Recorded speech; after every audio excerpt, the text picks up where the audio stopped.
Hey everyone, welcome to Om Brewok Story. Semoga kalian sehat selalu ya. Kali ini Om akan membahas film India bergenre drama romantik keluaran tahun 2013 yang berjudul The Lunchbox. Film ini menceritakan tentang kehidupan seorang istri yang sudah tidak pernah dianggap lagi oleh suaminya, mencoba membuat hubungan mereka kembali harmonis dengan cara membuatkan bekal makan siang. Akan tetapi terjadi kesalahan pada saat pengiriman, sehingga bekal makan siang itu tertukar dengan seorang duda tua introvert yang akan segera pensiun. Kejadian itu sedikit demi sedikit membuat perubahan pada kehidupan mereka berdua. Mau tahu gimana kelanjutan alur cerita filmnya? Udah gak usah pakai lama, bemper Om Brewok Story.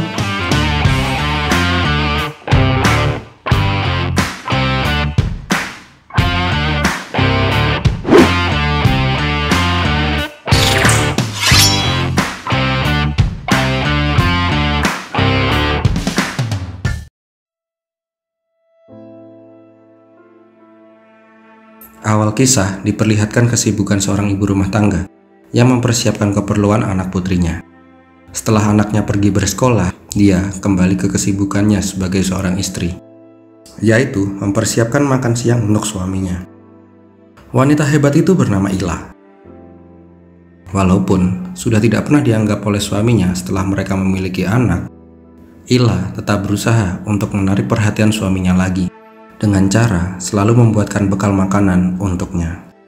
Kali ini dia memasak bekal makanan baru menggunakan resep yang diberikan oleh Bibi Deshpande, wanita tua yang tinggal di atas apartemen Ila tinggal.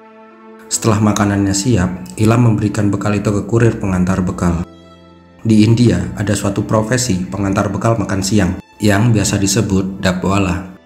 Karena kebiasaan masyarakat India yang selalu menikmati makanan dalam keadaan fresh, maka dabwala menjadi jalan keluar bagi pekerja yang ingin makan makanan rumahan di kantornya. Ternyata dalam perjalanannya, bekal Ila yang ditujukan ke suaminya yang bernama Rajiv tertukar dengan bekal seorang akuntan paruh baya yang akan segera pensiun yang bernama Sajan Fernandes. Awalnya Sajan merasa aneh karena bekalnya tidak seperti biasanya. Semenjak kematian istrinya, Sajan memang memesan makan siang dari sebuah warung makan. Namun kali ini menunya berbeda, lebih mewah dan lebih lezat dari biasanya. Tanpa pikir panjang, Sajan menghabiskan semua makanan yang dibuatkan oleh Ila. Setelah selesai makan, Sajan kedatangan orang baru yang nantinya akan menggantikan posisinya sebagai akuntan pada saat Sajan sudah pensiun. Sajan yang memang introvert merasa sedikit tidak nyaman harus mentraining anak muda itu. Dia meminta anak muda itu untuk menemuinya lagi pada jam 4.45 sore. Pada pukul 4.46 sore, Sajan melihat anak muda itu sedang mengobrol dengan temannya. Melihat itu, Sajan langsung pergi meninggalkan anak muda itu dan pulang. Di tempat lain, Ila merasa sangat bahagia karena bekal makanan yang dia buat habis tidak tersisa. Namun pada saat sampai di rumah, suaminya masih bersikap dingin kepadanya. Ila menanyakan apakah masakannya hari ini enak, karena tidak biasanya suaminya itu menghabiskan makanan bekal buatannya.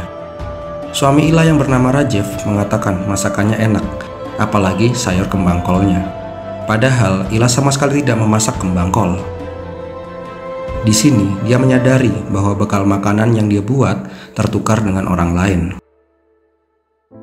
Di rumah, Sajan dicegat oleh anak-anak yang meminta bantuan Sajan untuk mengembalikan bolak milik mereka yang jatuh di pekarangan rumah. Terlihat sifat Sajan yang tidak peduli dengan permintaan anak-anak dan langsung masuk ke rumah. Di rumah Ila terlihat suasana dingin di keluarga mereka.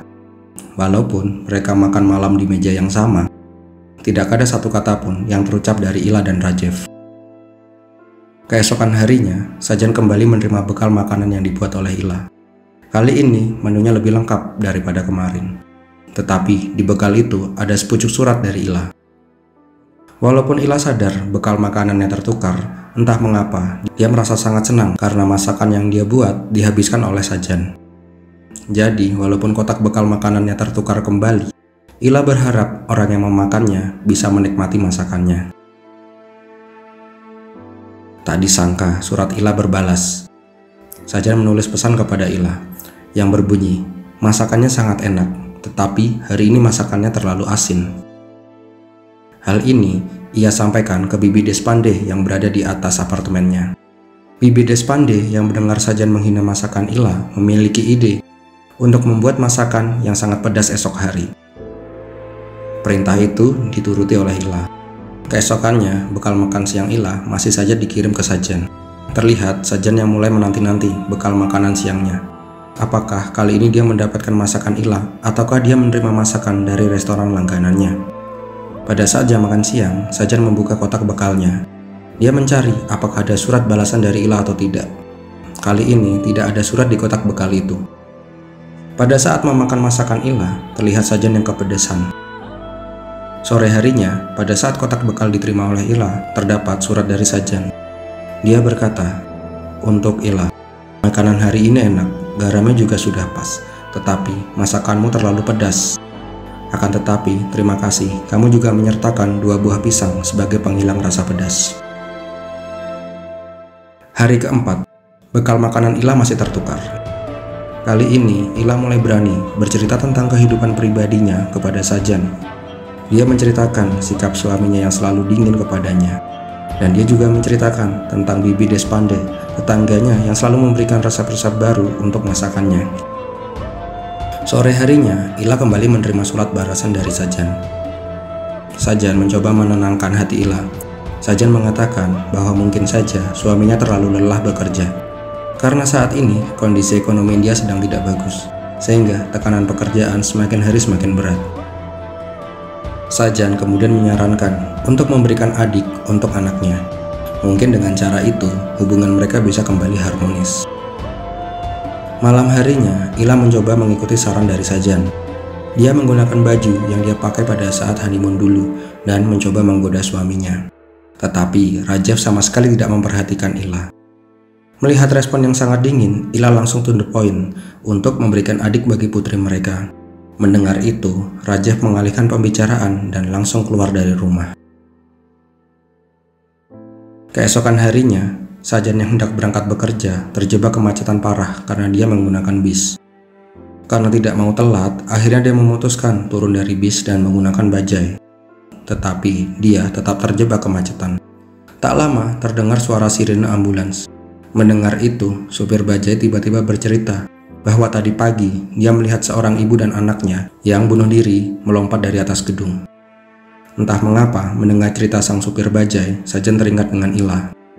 Di kantor, Sajan selalu melihat jam dan menunggu apakah hari ini dia menerima bekal makan siang atau tidak. Karena bila dia menerima bekal, berarti Ila baik-baik saja. Muka lega terlihat pada saat Sajan menerima bekal makan siangnya. Pada saat jam makan siang, Sajan segera hendak memakan masakan Ila. Dia pun menerima surat dari Ila. Pada saat hendak membaca surat itu, tiba-tiba pegawai magang yang selalu Sajan abaikan datang. Dia menanyakan kapan dia bisa mulai untuk trainingnya. Sajan kembali beralasan dengan alasan klisenya untuk meminta pemuda itu kembali menemuinya jam 4.45 sore. Menyadari Sajan sama sekali tidak berniat mengajarinya, pemuda itu kemudian mengatakan bahwa namanya adalah Aslam Syekh. Nama yang dia berikan sendiri karena dia merupakan anak sebatang kara dan yatim piatu. Syekh juga mengatakan bila Sajan tidak ingin mengajarinya, dia akan belajar sendiri karena dia sudah terbiasa menerima penolakan dari dia kecil. Mendengar itu, Sajan langsung meminta Syekh untuk mengambil berkas di mejanya dan mengerjakan laporan. Seketika senyuman terlihat dari wajah Syekh. Dia langsung melaksanakan perintah Sajan dengan sangat bahagia. Sajan kemudian kembali membaca surat dari Ila. Kali ini Ila menceritakan tentang saudaranya yang telah meninggal dan betapa berat kehidupan ibu yang bunuh diri dengan anaknya kemarin. Sajan kemudian membalas surat Ila bersama kotak bekalnya. Sajan mengatakan jangan pernah berpikiran untuk menyerah menghadapi hidup, karena yang terlihat buruk belum tentu sebenarnya buruk. Sajan kemudian menceritakan pengalamannya. Pada saat dia pulang menggunakan kereta, tiba-tiba ada sesuatu yang menyinggol jolinya. Dia berprasangka buruk kepada nenek-nenek yang sedari tadi memandanginya. Tetapi pada saat dia melihat ke bawah, ternyata jodinya tersenggol koper penumpang lain. Membaca cerita itu, Ila pun tersenyum lebar. Sepulang bekerja, Sajan diikuti oleh Syekh yang ingin mengenal lebih dalam dirinya. Di dalam kereta, Syekh mengatakan sebuah kata-kata bijak. Kereta yang salah bisa membawamu ke stasiun yang tepat. Mendengar perkataan Syekh, Sajan merenungkan kata-kata itu. Keesokan harinya, Ila kembali mengirimi surat curhatannya. Dia bercerita bahwa kemarin dia menemukan buku resep milik neneknya. Dia pun langsung memasak makanan dari resep itu. Pada saat akan menikmati masakan Ila, Syekh datang dan mencoba masakan Ila. Syekh langsung mengatakan itu adalah masakan yang paling enak yang pernah dia makan. Sajan tentu saja mengiyakan perkataan Syekh itu. Sore harinya, Ila kembali mendapatkan balasan dari Sajan. Terlihat mereka semakin menikmati surat menyurat di antara mereka. Kali ini, Sajan mengatakan masakan Ila sangat enak, bahkan lebih enak dari masakan favoritnya, yaitu sayur terong. Sajan juga menceritakan bahwa semalam dia menonton video film komedi kesukaan mendiang istrinya. Dia merasa bersalah karena dulu pada saat istrinya masih hidup, dia tidak pernah menemani istrinya menonton. Dia selalu di luar untuk merokok dan memperbaiki sepedanya. Dia juga berkata, bila waktu dapat diputar, dia akan kembali ke masa itu dan duduk bersama istrinya untuk menonton film favorit istrinya. Keesokan harinya, rutinitas surat menyurat Sajan dan Ila berulang lagi. Kali ini, Ila bercerita tentang ayahnya yang sedang sakit kanker paru-paru karena kebiasaannya merokok. Malamnya, Sajan tidak merokok untuk pertama kalinya setelah sekian waktu karena dia teringat pesan dari Ila. Hari berganti kembali. Diperlihatkan Ila sedang mengolah terong karena sekarang dia tahu makanan kesukaan Sajan adalah sayur terong. Setelah selesai memasak, Ila kembali mencuci baju. Pada saat memilah baju suaminya, dia mencium bau parfum wanita di meja suaminya. Mengetahui suaminya mungkin saja berselingkuh, Ila hanya bisa terdiam, tak tahu harus berbuat apa. Sore harinya, Ila dan anaknya pergi menemui orang tuanya. Ternyata orang tua Ila sedang mengalami kesulitan ekonomi karena biaya pengobatan ayahnya. Ila yang mengetahui itu mencoba membantu orang tuanya. Dia akan meminjam uang kepada suaminya, tetapi ibu Ila menolaknya. Sore harinya, Ila kembali menerima kotak bekal makan siang Sajan. Kali ini Sajan bercerita pada saat dia pulang dari kantor, dia melihat seorang pelukis jalanan. Lukisannya hampir semuanya sama persis, tetapi pada saat dia mengamati lebih dekat, ternyata semua lukisan itu berbeda. Pelukis itu melukis kehidupan orang-orang di sekitarnya, dan tak disangka dia ada di dalam lukisan tersebut. Keesokan harinya, Sajan kembali menerima surat dari Ila. Kali ini ia menceritakan bahwa suaminya ternyata berselingkuh. Tetapi Ila masih ragu apa yang akan dia lakukan. Ila juga punya mimpi untuk pindah ke negara Bhutan, meninggalkan semuanya, hanya dia dan anaknya. Karena Bhutan merupakan negara nomor 1 berpenduduk paling bahagia di dunia. Sore harinya, Ila kembali menerima box makan siangnya. Kali ini, Sajan sama sekali tidak memakan masakan Ila. Balasan surat Sajan hanya singkat dan penuh makna. Bagaimana jika aku dan kau pergi ke Bhutan? Pada saat pulang bekerja, Sajan terlihat sangat gembira. Sampai Syekh yang memperhatikan mempertanyakan, ada apakah gerangan yang membuat Sajan terlihat sangat gembira? Sajan hanya menjawab, apakah Syekh pernah pergi ke Bhutan? Keesokannya, Sajan menerima surat dari Ila. Ila menanyakan bagaimana mereka akan ke Bhutan, bila dia saja tidak tahu siapa nama orang yang mengajaknya ke Bhutan. Sorenya, Ila mendapatkan balasan dari Sajan. Ila akhirnya tahu bahwa orang yang selalu berkirim surat dengannya bernama Sajan Fernandes. Sama seperti salah satu judul lagu di India. Ila langsung menulis surat balasan untuk Sajan keesokan harinya. Ila mengatakan ada beberapa baris surat yang dia hapus, dan dia berharap untuk mengatakan langsung isi surat yang dia hapus. Ila mengajak Sajan untuk bertemu esok hari di kafe cooler di daerah Matunga.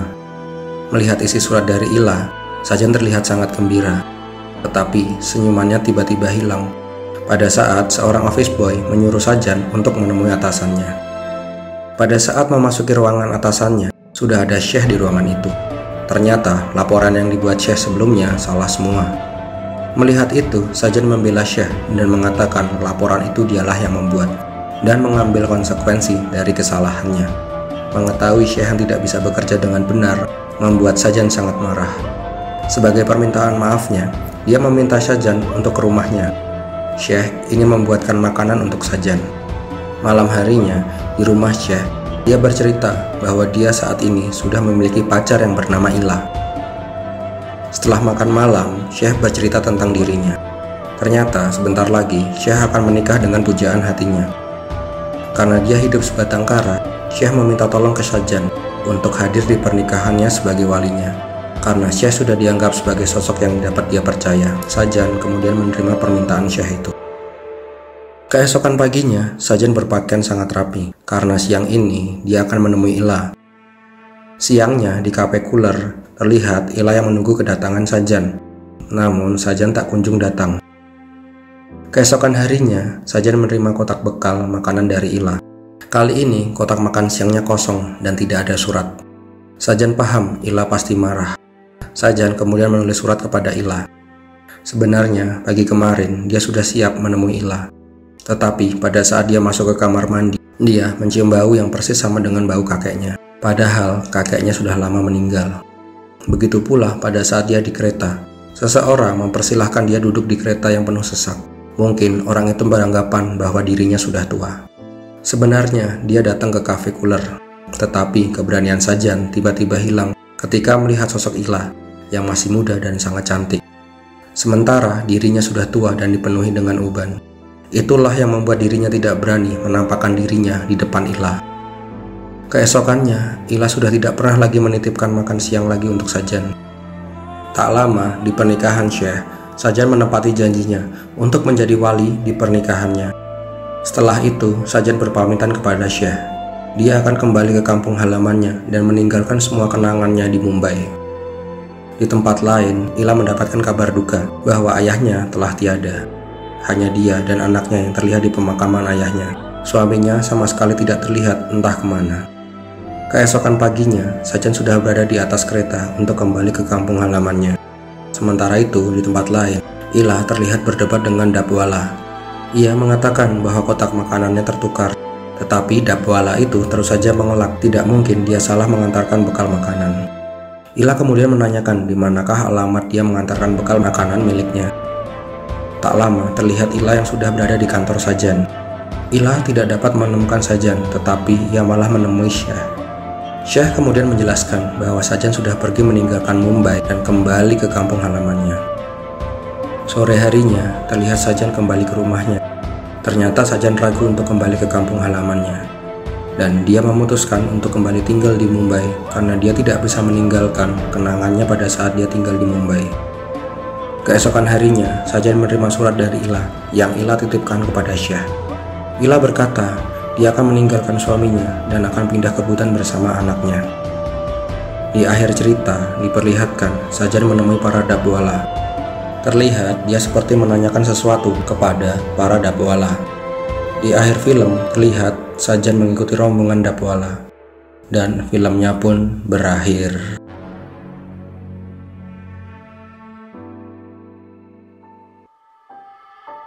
Nah, bagaimana cerita The Lunchbox ini sob?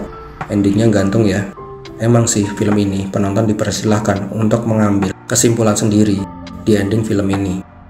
Ada yang beranggapan bahwa Sajan pergi menemui Ila. Ada juga yang beranggapan Sajan dan Ila tidak akan pernah bertemu. So, menurut kalian endingnya seperti apa? Tulis di kolom komentar ya.